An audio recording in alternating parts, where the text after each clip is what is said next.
दैविक वचन।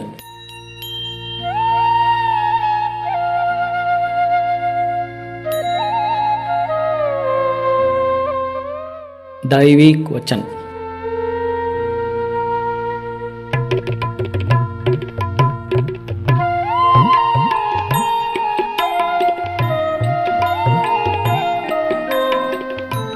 आप दैविक वचन इंटरनेट रेडियो कार्यक्रम सुन रहे हैं। मेरा नाम विल्सन बोबेटी है। मैं पिछले 15 वर्ष से अंशकालिक रूप से प्रभु की सेवा कर रहा हूँ। यदि आपके पास कोई प्रार्थना निवेदन है तो कृपया मुझसे फ़ोन या ईमेल के माध्यम से संपर्क करें। मेरा फ़ोन नंबर है 9821354297।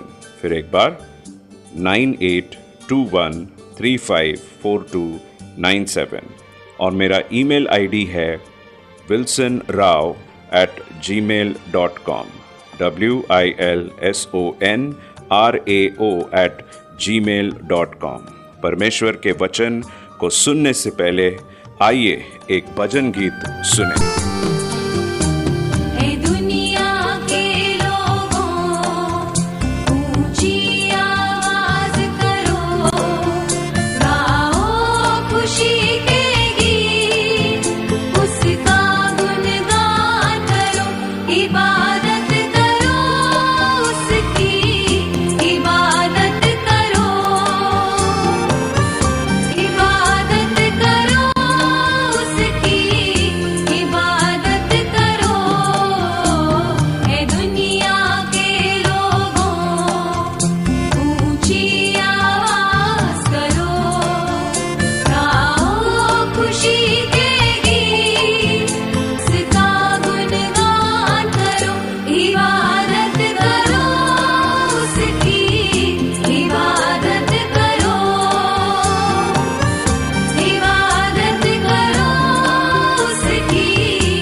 प्रिय श्रोतागण, प्रभु यीशु मसीह के नाम में आप सभी का नमस्कार। आज मैं आपके साथ एक बहुत ही जीवन बदलने वाला संदेश साझा करना चाहता हूं। प्रभु की योजना पर भरोसा रखना। अक्सर हमारे जीवन में ऐसे पल आते हैं जब सब कुछ उलझा हुआ लगता है, रास्ते बंद लगते हैं और हम पूछते हैं, प्रभु आप कहाँ हैं? क्यों मैं इस परिस्थिति से गुजर रहा हूं? बाइबल हमें याद दिलाती है यिर्मयाह उसके 29:11 में, क्योंकि मैं तुम्हारे लिए जो योजनाएं जानता हूं, यहोवा की यह वाणी है, वे भलाई की योजना है, न कि हानि की, ताकि तुम्हें भविष्य और आशा मिले। यह वचन हमें भरोसा देता है कि चाहे परिस्थिति कितनी भी कठिन क्यों ना हो, प्रभु की योजना हमेशा हमारे भले के लिए होता है। कई बार हम तुरंत नहीं समझ पाते कि क्या हो रहा है, लेकिन प्रभु हर कदम पर हमारे साथ चलते हैं। उदाहरण रूप से एक बार एक व्यक्ति एक कुम्हार को देखा और जो मिट्टी के बर्तन बना रहा था, वह मिट्टी को बार बार पीटता, मसलता और आकार देता। देखने वाले ने पूछा, तुम इसे इतना क्यों टोक रहे हो? कुम्हार मुस्कराया और बोला, मिट्टी को दर्द तो होता है, पर जब यह आग से निकलेगी तो यह सुंदर बर्तन बन जाएगी। श्रोतागण, उसी प्रकार परमेश्वर भी हमें परिस्थितियों के माध्यम से गढ़ता है। वो हमें तोड़ता नहीं बल्कि तराशता है, ताकि हम उसकी महिमा के पात्र बने। जब हम यीशु के जीवन को देखें तो समझ आता है कि क्रूस की वेदना भी परमेश्वर की उद्धार योजना का हिस्सा है। जो दिखने में सबसे बड़ा दर्द था, वही सबसे बड़ा दर्द आशीर्वाद बना, क्योंकि उसी के द्वारा हमें उद्धार मिला है।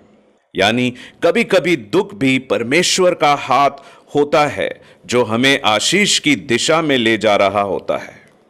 आज प्रभु आपके यही कह रहे हैं, बच्चे तू चिंता मत कर, मैं तेरी कहानी लिख रहा हूं और मेरा कलाम कभी गलत नहीं होता। आप चाहे बीमारी से गुजर रहे हो, आर्थिक तंगी में हो या परिवार में कठिनाइयों से गुजर रहे हो, प्रभु आपकी परिस्थिति से बड़े हैं।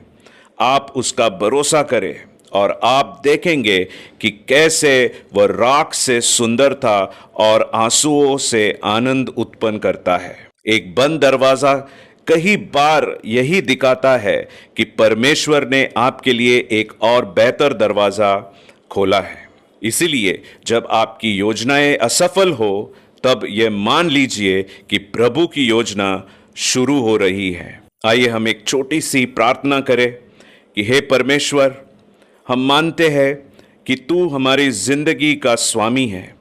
हम तुझ पर भरोसा करते हैं प्रभु कि तू हर परिस्थिति को हमारी भलाई के लिए उपयोग करता है। हमें विश्वास में स्थिर रहने दे प्रभु, ताकि हम अपनी समझ पर नहीं पर तेरी योजना पर भरोसा रखें। यीशु मसीह के नाम में हम मांगते हैं प्रभु, सुन और कबूल कर। आमीन। इसलिए मैं कह रहा हूं कि जिस तरह से हमने ये बात सुना है कि जिस तरह से हमारे ज़िंदगी में कितने ही बार जो भी प्रॉब्लम्स आए, जो भी कठिनाइयाँ आए, हमको ऐसा लगता होगा कि हमने एक बंद दरवाजे के पास आ गए। पर प्रभु कहता है कि ये बंद दरवाज़ा तेरे लिए नहीं है, मैंने आपके लिए कोई दूसरा दरवाज़ा तय रखा है खुलने के लिए। आप देखेंगे आश्चर्य कार्य अगर आप प्रभु में स्थिर रहेंगे तो। अगर आप हार मान जाएंगे कुछ कठिनाइयों को देखकर, तब आपको महसूस होगा कि शैतान आपके जीवन में एक चाल चल रहा है ताकि आपको निराश और हताश करे, आपको बीमारी से आपको भिड़ाने के लिए। आप देखेंगे कि आप बीमारी को देखेंगे पर प्रभु को नहीं। प्रभु कहता है कि मेरे पास देखो। जैसे एजिकियल को प्रभु ने कहा कि ये वादी में देखिए कि कितने सारे हड्डियां हैं, सूखे हुए हड्डियां, इनसे बातें कर। उसी तरह से हम आज आपको बोलते हैं कि आप भी आपकी कठिनाइयों से बातें कीजिए, तो वो भी गड़गड़ा कर आपसे भाग जाएंगे। तो आपको ये करना है कि आप आपके प्रॉब्लम्स या कठिनाइयों को कभी मत देखना, प्रभु की ओर अपनी नज़र गड़ाए रखना, प्रार्थना में रहना। जिस तरह एजिकियल ने प्रवचन दिया है, उसी तरह से आप भी आपके जीवन में आपके प्रॉब्लम्स को प्रवचन दीजिए कि हे प्रॉब्लम, ये कठिनाइयाँ, ये बीमारी, ये तंगी, आर्थिक तंगी जो भी है, निकल जा प्रभु यीशु मसीह के नाम में। क्योंकि प्रभु यीशु मसीह के नाम में अच्छे गड़गड़ाते हैं और भाग जाते हैं। अगर आप प्रभु मसीह के जीवन में विश्वास रखेंगे तो ये सब मुमकिन है। हाँ, ये मुमकिन है।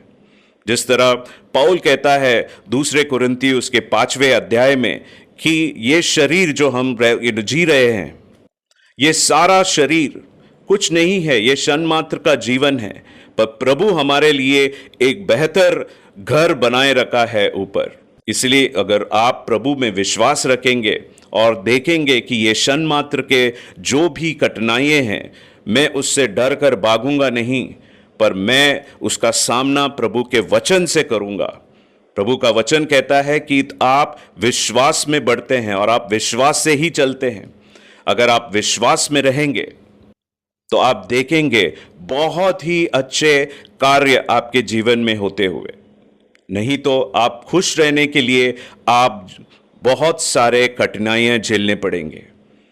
आपको लगता होगा कि पैसे होने से बहुत खुशी मिलेगी, पर ऐसे सारे उदाहरण हैं जो पैसे मिलने से भी आपको कुछ नहीं होगा।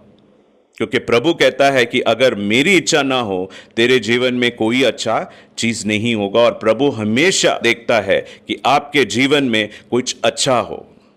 इसलिए इस पर भरोसा रखें, इस पर विश्वास रखें, और जो कोई चीज आपके जीवन में घट रही हो, आप आइए, आप प्रभु के सामने आइए और प्रार्थना कीजिए। जिस तरह हमने प्रार्थना की कि हे परमेश्वर, हम मानते हैं कि तू हमारे जिंदगी के स्वामी हैं, और भरोसा रखे कि वो हमारे हर परिस्थितियों में और हमारी हर भलाई के लिए हमारा परमेश्वर हम सदैव काम में रहता है। इसलिए हम हताश ना हो, निराश ना हो, धीरज ना छोड़े, आप प्रभु पे विश्वास रखें, प्रार्थना करें और आगे बढ़िए और प्रवचन कीजिए। सारे जो प्रॉब्लम्स आपके सामने हैं, सारे जो कठिनाइयां आपके सामने हैं, अगर आप उसके लिए प्रवचन करेंगे कि ये सारे दूर हो जाएंगे, प्रभु कहता है कि आप अगर विश्वास से कुछ भी कहेंगे वो दूर हट जाएंगे। तो इस विश्वास के साथ मैं आपसे बात करना चाहता हूं कि सारे जन जो हम मुझे सुन रहे हैं, आप भी प्रार्थना में जुड़े रहिए ताकि आप आपकी जिंदगी अपने प्रभु को सौंपे, तब वो आपको एक नया उद्देश्य और एक नया आपका साथ देकर, प्रभु आपके साथ रहकर आपके प्रेम में, आप प्रभु के प्रेम में और प्रभु के विश्वास में आपको बढ़ाएगा और एक नई वाचा आपके साथ जुड़ेगा। और आप देखेंगे कुछ नया होते समय, आप देखेंगे आपके जो भी प्रॉब्लम्स जो आप सोच रहे थे कि ये निकलेंगे नहीं, पर आप देखेंगे कि आश्चर्य कार्य से ये हट रहा है, कुछ नया चीज हो रहा है मेरे जिंदगी में। इसीलिए आप प्रभु पे विश्वास रखिए, ना कि तात्कालिक आपके कठिनाइयों को देखते हुए। हमें विश्वास रखता हूं कि आपने इस वचन को सुना है, इस मैसेज को सुना है, और आप भी आपके कठिनाइयों को ना देखकर प्रभु की तरफ देखेंगे और प्रभु की तरफ बात करेंगे और प्रभु के साथ चलेंगे और विश्वास के साथ चलेंगे, और मुझे यकीन है कि आपके सारे दुख दर्द दूर हो जाएंगे। इसी आशा में मैं कहता हूं प्रभु यीशु मसीह की जय। नामे खुदावन कितना मुबारक, मेरा खुदावन कितना भला है।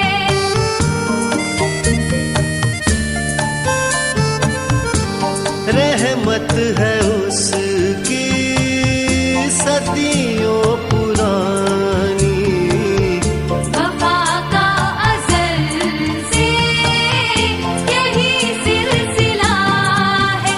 उस पर ईमान धरो, उसके घर आओ चलो, गाओ खुशी के गीत, उसका गुणगान करो, इबादत करो।